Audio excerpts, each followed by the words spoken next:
Hey, konnichiwa minasan, it's Gray from Wakizashi's Teahouse over in Japan. How are you doing? Are you good? Are you Genki?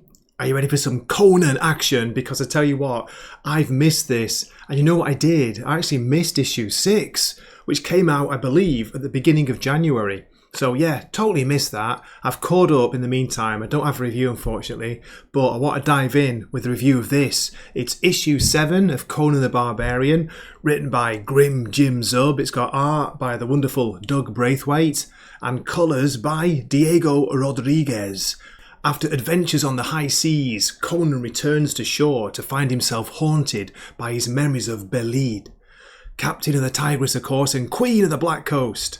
Can a high-stakes heist draw him out of his tortured past, or will it plunge him deeper and deeper into the chaos that's always been waiting for him?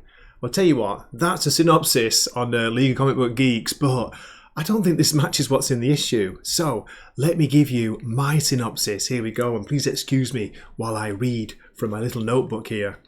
I'll tell you what, I read this at lunchtime today at work. I bought it early morning on Kindle, had to go to work, of course, read it on my lunch break. I couldn't stop reading it. It was so good. I wish I had it on a big screen. I was trying to read it on my little laptop at work. But enough waffling. Here we go. There are dark, supernatural elements to the story which Zub and Braithwaite bring to eerie life. Conan is reminiscing about his wild and passionate time with Belid. This is a recurring theme throughout the issue, and I tell you what, it's so well drawn by Braithwaite. Braithwaite draws it sexily. The violence is gory and graphic. The sexy scenes are sexy. They're titillating, they're arousing. It's also scary as F at times. I put here, it's interspersed with a shocking turn of events involving Conan's current partner, Chaundra, I think that's how you pronounce it, and later on a deadly battle between Conan, the Cimmerian, and his 2 former cohorts. What strange evil force has possessed them all, and can Conan resist this power? This is one of the best comic series out at the moment. This is one of the best series being published. It's an absolute huge recommend if you've not got that already. I would go out and buy it. If you can get a physical copy, do so. And please send me one if you can. Over to Japan, it's only like $30 postage. No, I'm joking.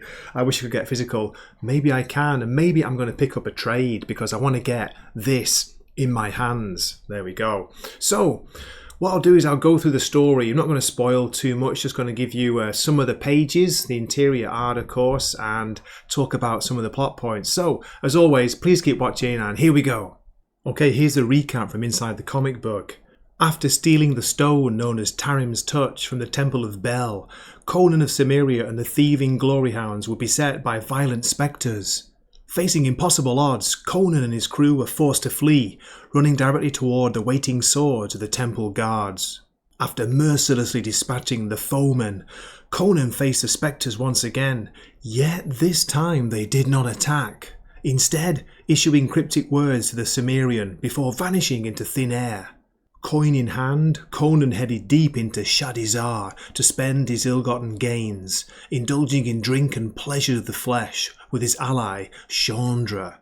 But then the mysterious power washed over the sneak thief, a strange force compelling her to approach Conan, knife in hand, poised to kill. So we begin with Conan reminiscing about the past, his time with Belid on the seas.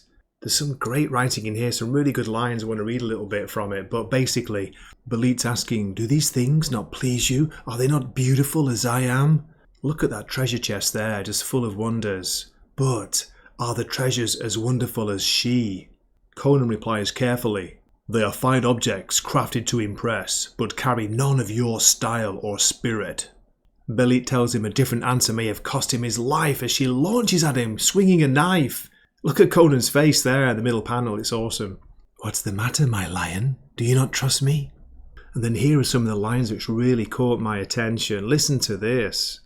Enough of this death talk, Belid.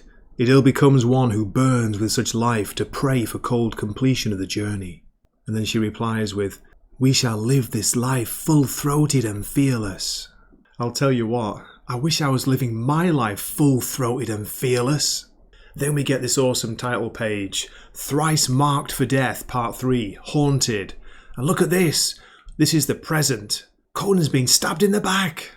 Never trust a female sneak thief. But look at her eye, she's obviously possessed. The art here by Doug Braithwaite, it's dynamic, it's flowing, it's, as I said before, it's sexy, but it's also scary. How does she have such impossible strength? It's mentioned here in the narration box by Jim Zub. She barely stands to his shoulder and is half his weight, yet the Cimmerian cannot recall the last time he's been struck as hard by man or beast. This is not Chaundra, not anymore. Conan has to stem the attack to stop it, and he does so, with regret. At the same time we see him flashing back to moments with Belit. Damn it all! And then there's a great scene here where I guess is it the innkeeper, the place they're staying? He's furious, like, what's going on, what's all the noise? Conan tells him there's been a murder. The innkeeper goes crazy. Who'd you kill, you stupid bloody bull? And then look at Conan's face in this next panel. He's rage, you can see it on the page. He grabs the innkeeper, he's about to kill him, but he stops. He reins in his fury, walks out of the place seeking the source of this foul sorcery. Again, it's just great narration by Zub. We're told the city's name is Shadizar the Wicked, a labyrinthian city at the best of times. Conan switching between the past and the present. He looks dazed walking through the streets at night.